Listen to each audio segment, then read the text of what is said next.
What is good? Diamond Dynasty, baby. Y'all already know what's going on in this video today. Man, as you guys can tell by the title of this video, what we're gonna be reacting to. Make sure you like, comment, subscribe, all of that. Tell a friend to tell a friend to tell they ain't your mama, tell they Uncle Joe. We still a hoe. Let's get right into the video, man. Let's get it. So, as many of you know, Queen and Dami do have a podcast called Let's Talk About It. Now, recently, Queen called upon Carmen to come and be a guest on her podcast. Now, this was some of the things that Carmen had to say about the situation with Corey. It used to be like, oh, dad'll be back. Like the first 4 weeks when I wasn't home no more, and Sia would ask, I was like, dad'll be back. But then I started telling myself, I'm like, no, because he's actually waiting for daddy to come back. Of course. Right. Yeah, I mean, kids is, you know what I'm saying? You got to be careful what you tell kids. Kids going to hold you to it, man. As they should. You know, like, that kid is going to remember everything. I don't know why I be getting hairs in my eye. As soon as I start a video, hair wants to just creep up in my eye for some reason. But anyway, kids, remember you said if I got a A on my report card that you was gonna take me to McDonald's and get a Happy Meal and some ice cream. You remember, right? You told me you was gonna take me to the park and so I could test out my new bike. You remember, you know what I'm saying? So kids really take promises and they take your word for what it is. They really don't know about lying at that point, you know what I'm saying? And when you let them down, it's really sad for the kids. So I'm glad that Carmen actually noticed, like, I'm doing my kid a disservice by saying that daddy will be back soon. You know what I'm saying? Like, you're probably hurting that kid. But what do you tell a kid? You know, I'm no parent, so I don't even know what I would do in that situation. What do you tell a kid who you know's father ain't shit, or who you know the father right now is not going to be able to see the kid for whatever reason? How do you even break that down to a kid? All the parents in the comment section down below, let me know. They believe in hanging on your start every word. a trust thing at a young age, like to not, So I just started telling him, I said, daddy working, okay? And he'd be like, okay, and they go about his business. But I'm sure eventually, like, so right now, is co-parenting happening right now, or is it like just not? I don't know what's really gonna happen. Okay. With that, like. Yeah. Well, we just gonna pray for the best. That's what I was saying. All we can do is pray for the best situation possible. You know. Yeah, that's what my mom, when I have some conversations with my mom, I tell her, Mom, all I can do is just pray for it. Pray for him too, because he's still the father of my kids at the end of the day. Right. But other than that, it's like, I can't imagine dealing with a man like Corey and all his antics and pettiness, and for him to go under the Shade Room post last night and say that he loves that girl and shit like this, just trolling. You know what I'm saying? Like I said, he's the type, what they say narcissists do, man, they hoover, right? I don't know if this was a hoovering tactic or if this was just him being petty, him trolling. Maybe it was a little bit of both. I don't know. But at this point, everybody's sick and tired of Corey. I will say this. I'm going to give him credit for not going live, speaking down on Carmen for maybe 2 weeks. Has it been 2 weeks, 3 weeks maybe now? Congratulations on that. I got to give him his flowers on that. But other than that, here he goes with his pettiness again. So now the Shade Room teens did post a clip of this podcast with Carmen saying this about the kids and Corey. Corey responded with, I seen this shit last night. I said, this nigga is petty Betty. I just love her, with the heart emoji. But now let's move on to this next topic with Flo and Karina. Now you guys know there's been a lot of drama involving Flo and Karina these past few days. Now first it all started off with the whole Crystal and Karina situation. As you guys know, they're not cool anymore over a situation that occurred with Noonie. Come to find out, Karina and Noonie actually fought for the second time, this time while Karina was pregnant. So now a few days ago was Flo's birthday, and Karina went onto her Twitter and stated, happy birthday, all right, we back. I had to get that shit out my eye. Was getting a lot of hate for these pictures and this tweet that she tweeted. So much hate that they was calling her dumb and all types of shit. She even had to go and delete the whole tweet because it started to go viral. 10 million views is crazy. I think I had seen the tweet on the Shade Room. because I don't be on Twitter, but As you can see here, it got 10 million views. that's crazy. Now, Dirk's girlfriend slash fiance, India, had some things to say about this whole situation with Carena and people calling her dumb.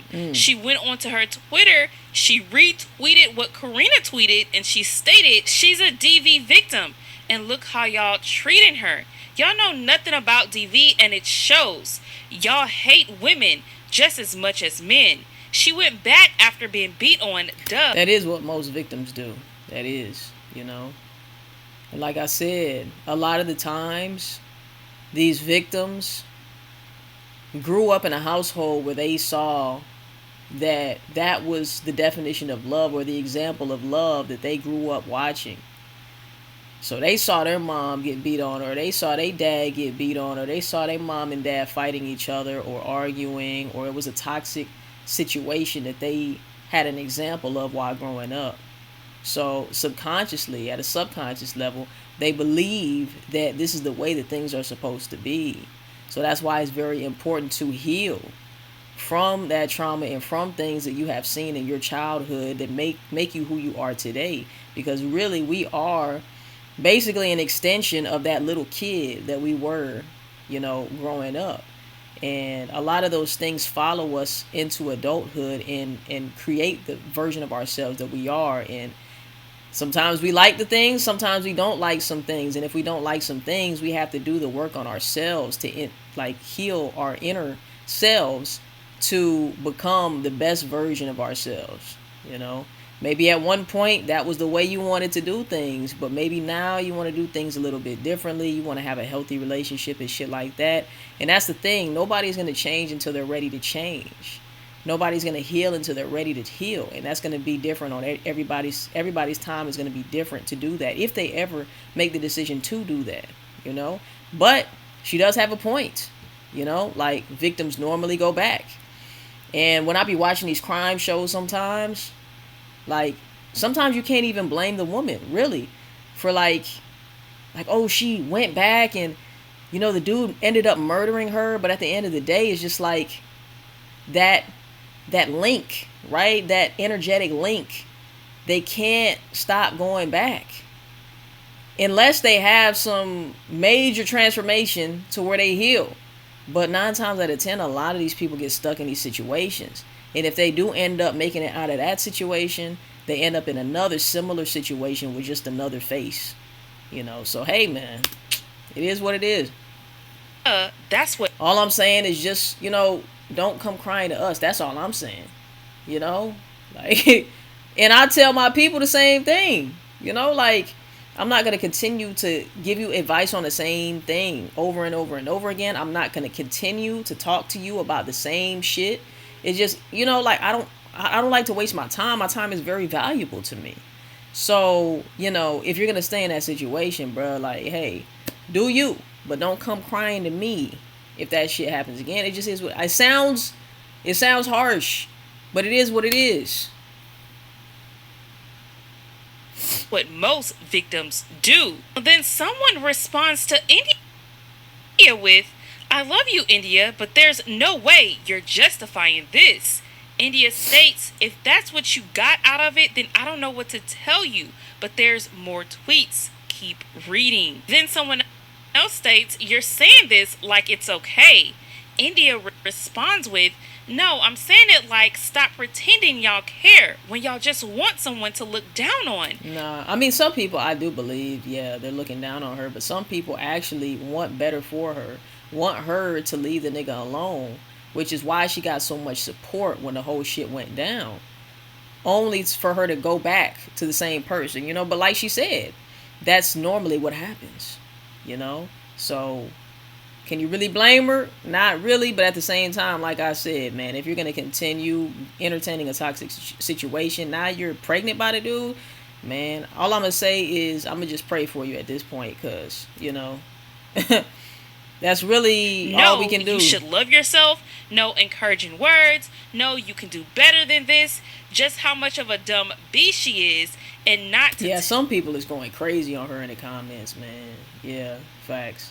like doing the absolute most. But at the same time, man, I'm not trying to say that that's right for people to do, but you are a public figure, you know, and that's what comes with it, unfortunately. Hell, y'all, You know? when he get her again. So what India is trying to say here is that no one is sending Carena any encouragement. Instead, they're just talking about how crazy she is for actually taking Flo back. People are also stating, don't let us know when he puts hands on you again. Now, my thing is, I think what people feel like in this whole situation is that they were giving Carena a lot of encouragement when she decided to leave Flo. Now she went back to him. But India is stating that that's what most victims do.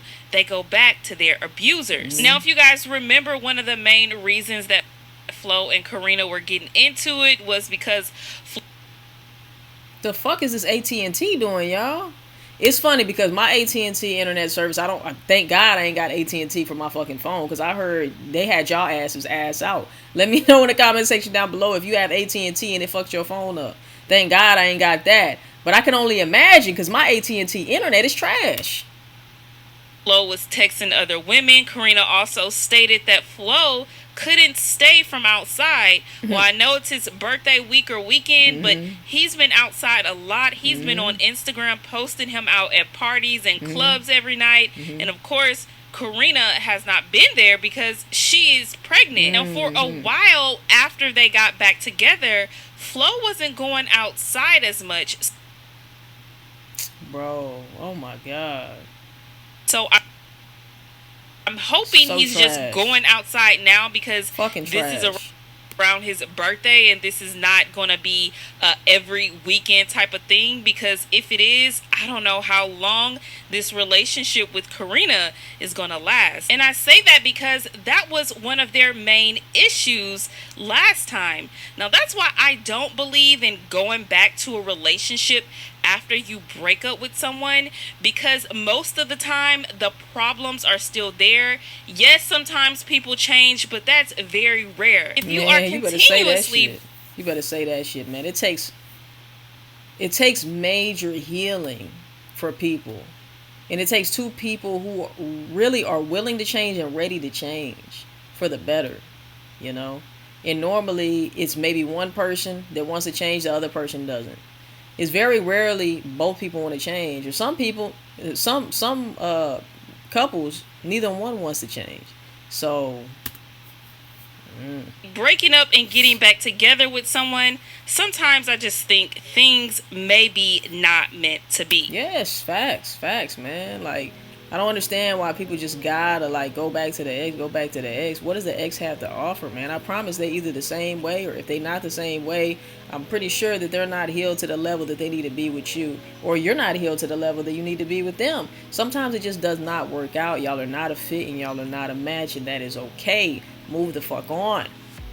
There's millions of women out here for all the dudes, millions of men out here for the women. Why the fuck are you stuck on an ex? Keep it fucking moving. Anyway, man, I love y'all. Make sure y'all like, comment, subscribe, all of that. Tell a friend, tell they ain't your mama, tell they Uncle Joey still a hard. We'll see you guys in the next motherfucking video. And I love y'all, man. Peace. We out, baby.